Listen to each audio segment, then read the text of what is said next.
Formal lang irekomenda ng Department of Education kay Pangulong Bongbong Marcos na ibalik ang dating school calendar para hindi matapat ang klase sa panahon ng tag-init. Hihiling din ng DepEd ang dagdag na administrative staff para gumaan ang trabaho ng mga guro. May unang balita si Tina Panganiban Perez. Para sa school year 2024-2025, ang first day of classes ay sa July 29, habang ang last day ay sa May 16. Pangamba tuloy ng ACT Teachers Party List. Sasagasa ang preparasyon ng mga guro para sa May 12, 2025 elections sa paghahanda sa graduation. Dapat mauna yung graduation ng yung mga end year activities bago magkaroon ng election. Sabi ng Teachers Dignity Coalition, pwedeng gawin ang graduation sa April 11, 2025 nang hindi sinasakripisyo ang required na bilang ng school days sa isang academic year. Kahit wala pang election, mali na yon, no? Kahit hindi pa umabot na election. Kasi ang iniiwasan supposedly natin ay itong hottest months of the year, which is April and May.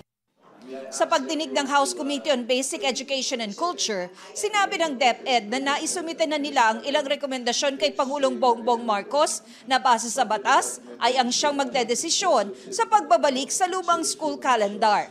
Kabilang sa dahilan ng pagbabalik sa dating pasukan, ang pagtama ng school year sa kasagsagan ng init.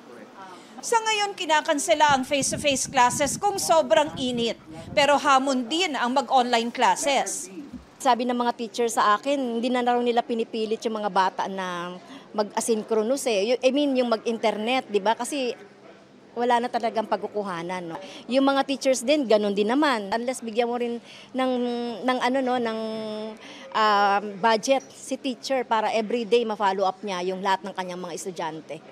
Binanggit naman ng DepEd na marami na silang nakuhang administrative officers na gagawa sa non-teaching tasks na binabalikat ngayon ng mga guro. Hanggang nitong 2023, sa mahigit 18,000 na administrative officer 2 positions, mahigit 17,000 ang napunuan na. Ngayong 2024, hihiling ang DepEd ng dagdag na 5,000 na posisyon.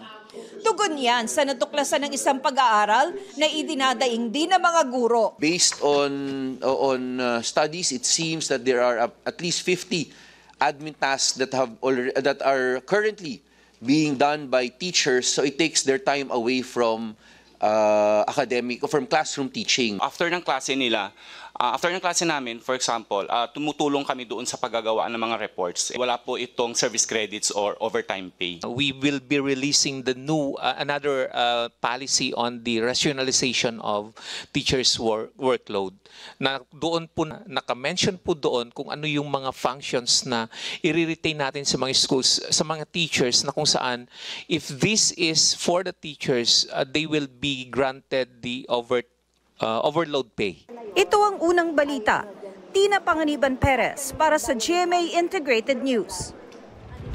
Igan, mauna ka sa mga balita. Mag-subscribe sa GMA Integrated News sa YouTube.